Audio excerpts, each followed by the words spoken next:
ನೋಡಿ ಇವತ್ತು ನಮಗೆ ಒಳ್ಳೆ ಕೆಂಪಿದ್ದು ಟೊಮ್ಯಾಟೊ ಸಿಕ್ಕಿದ್ದೀವಿ. ಇದರ ಚಟ್ನಿ ಹೆಂಗೆ ಮಾಡಬೇಕು ಅನ್ನೋದಂತೂ ತೋರಿಸ್ತಾ ಇದ್ದೀನಿ.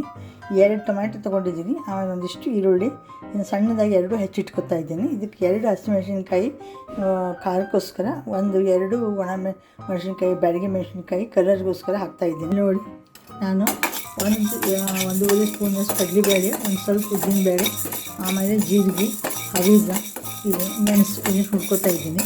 ಕೆಂಪಾಗಿವೆ, ಇದೀಗ ಮುಗಿದಿದೆ. ಇದನ್ನು ತೆಗಿತಾ ಇದ್ದೀನಿ.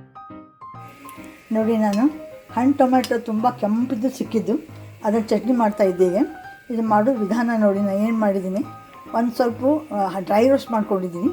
ಏನೇನಿದೆ ಇದ್ರೊಳಗಂದರೆ ಕಡಲೆಬೇಳೆ, ಉದ್ದಿನಬೇಳೆ, ಹವಿಜ, ಜೀರಿಗೆ, ಮೆಣಸು, ಆಮೇಲೆ ಒಂದು ಸ್ವಲ್ಪ ಇಂಗು ಹಾಕಿದ್ದೀನಿ.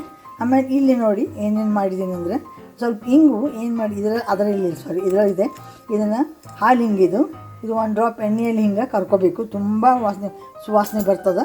ಆಮೇಲೆ 4 ಹಸಿಮೆಣಸಿನ್ಕಾಯಿ ಖಾರಿಸ್ಕೋಕರ, 4 ಸಣ್ಣ ಇದು ಬ್ಯಾಡಗಿ ಮೆಣಸಿನ್ಕಾಯಿ ಕಲರಿಗೋಸ್ಕರ, ಆಮೇಲೆ ಒಂದು 7-8 ಎಸಳು ಬೆಳ್ಳುಳ್ಳಿ, ಆಮೇಲೆ ಸ್ವಲ್ಪ ಹಸಿ ಕೊಬ್ಬರಿ ತುರಿ ಎಲ್ಲ ಏನು ಮಾಡ್ಕೊಂಡಿದ್ದೀನಿ 1 ಡ್ರಾಪ್ ಎಣ್ಣೆಯಾಗ ಇದನ್ನು ತಾಳ್ಸ್ಕೊಂಡಿದ್ದೀನಿ. ಈಗ ಇಲ್ಲಿ ನೋಡಿ 4 ಟೊಮೆಟೊ ಚೆನ್ನಾಗಿ ಹೆಚ್ಚಿಬಿಟ್ಟು ಇದನ್ನು ಒಂದು ಅರ್ಧ ಉಳ್ಳಾಗಡ್ಡಿ ಜೊತೆಗೆ ಏನು ಮಾಡಿದ್ದೀನಿ ಹಾಕಿದ್ದೀನಿ. ಇದನ್ನು ತಾಳಿಸ್ತಾ ಇದ್ದೀನಿ. ಇದು ಪೂರ್ತಿ ಬೇಯಬೇಕಾ ಇವು. ಈಗ ಏನು ನೋಡಿ, ಇದಕ್ಕೆ ನೀರು ಹಚ್ಚಬಾರ್ದು. ಒಟ್ಟು ಇದು ಟೊಮೆಟೊ ಏನು ನೀರು ಬಿಡ್ತದಲ್ಲ, ಅದೇ ನೀರಾಗಿ ಬೇಯಬೇಕು. ಅಂದರೆ ಈ ಚಟ್ನಿ ಏನಾಗ್ತದೆ, ನಿಮಗೆ ಬೇಕಾದಂಗೆ 1 ತಿಂಗಳ ತನಕನೂ ಇಟ್ಕೊಂಡು ತಿನ್ಬೋದು. ಆಮೇಲೆ ಫ್ರಿಜ್ನಾಗ ಇಟ್ಟರಂತೂ ಒಳ್ಳೆ ಚೆನ್ನಾಗಿ ಇರ್ತದೆ. ಈಗ ನೋಡಿ, ಹುರಿದಿದ್ದಿನ ಎಲ್ಲ ಒಳ್ಳೆ ಘಮ ಬರ್ತಾಯಿದೆ. ನಾನು ಹೇಳಿದ್ದೆಲ್ಲ ಮರ್ತಿದ್ದೆ. ಹಿಂಗಿನ ಜೊತೆ ಒಂದು 10 ಕಾಳು ಇದು ಮೆಂತ್ಯನೂ ಹಾಕಿ ಹುರ್ಕೊಂಡಿದ್ದೀನಿ ನಾನು. ಆಮೇಲೆ ಈಗ ಸ್ವಲ್ಪ ಕೊತ್ತಂಬರಿ ಹಾಕ್ತಾಯಿದ್ದೀನಿ ಇದಕ್ಕೆ. ಈಗ ನೋಡಿ, ಆಗಾಗ ನಾನು ಡ್ರೈ ರೋಸ್ಟ್ ಮಾಡಿದ್ದೆಲ್ಲ ಅವನ್ನೆಲ್ಲ ಒಣ ಮೆಣಸಿನ್ಕಾಯಿ ತೆಗೆದು ಇಂಗು ಎಲ್ಲ ಹಾಕಿ ಇದನ್ನು ಡ್ರೈ ರೋಸ್ಟ್ ಮಾಡಿ ಪುಡಿ ಮಾಡಿ ಇಟ್ಕೊಂಡಿದ್ದೀನಿ. ಈಗ ಇದು ಟೊಮೆಟೊ ಚೆನ್ನಾಗಿ ಈರುಳ್ಳಿ ತಾಳಿವೆ, ಬೆಂದಿವೆ ಅವು. ಅದನ್ನೇನು ಮಾಡ್ತಾಯಿದ್ದೀನಿ, ಸ್ವಲ್ಪ ಆರಿಸಿಬಿಟ್ಟು ಮಿಕ್ಸಿಗೆ ಹಾಕ್ತೀನಿ. ಬಂದು ನಿಮಗೆ ತೋರಿಸ್ತಾ ಇದ್ದೀನಿ ನಾನು. ನೋಡಿ, ಈಗ ಮಿಕ್ಸಿಗೆ ಹಾಕ್ತಾಯಿದ್ದೀನಿ.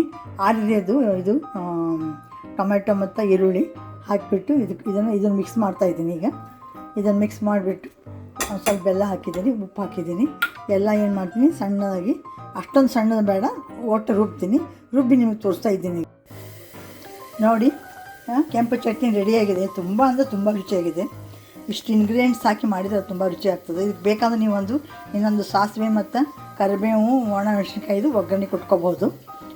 ನೋಡ್ತೀನಿ, ನಾನು ಕೊಡಬೇಕಂತ ಮಾಡಿದ್ದೀನಿ. ಮಾಡಿ ತೋರಿಸ್ತೀನಿ. ಇದನ್ನು ಏನು ಮಾಡಿದ್ದೀನಿ, ಮಧ್ಯಾಹ್ನದಾಗ ನೀನು ಮಾಡಿದ್ನಲ್ಲ ಅಂಥದ್ದು ತಾಲಿಪೇಟ್ ಮಾಡಿದ್ದೀನಿ. ಅದ್ರ ಜೊತೆ ಇದು ತುಂಬ ರುಚಿ ಅನ್ನಿಸ್ತದೆ.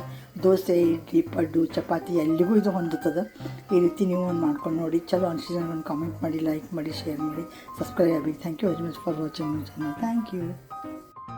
ತಾಲಿಪೇಟಿಂದ ಹಿಟ್ಟು ಉಳಿದಿತ್ತಲ್ಲ, ಅದನ್ನು ಈಗ ತಟ್ಟಿಬಿಟ್ಟು ಅದನ್ನೇನು ಮಾಡಿದ್ದೀನಿ, ಕುರುಕುರು ಮಾಡಿದ್ದೀನಿ. ಆಮೇಲೆ ಅದು ಚಟ್ನಿ, ಅದ್ರ ಜೊತೆ ಚಟ್ನಿ ಹಾಕಿದ್ದೀನಿ, ತುಪ್ಪ ಹಚ್ಚಿದ್ದೀನಿ. ನೋಡಿ ಎಷ್ಟು ಚೆನ್ನಾಗಿದೆ.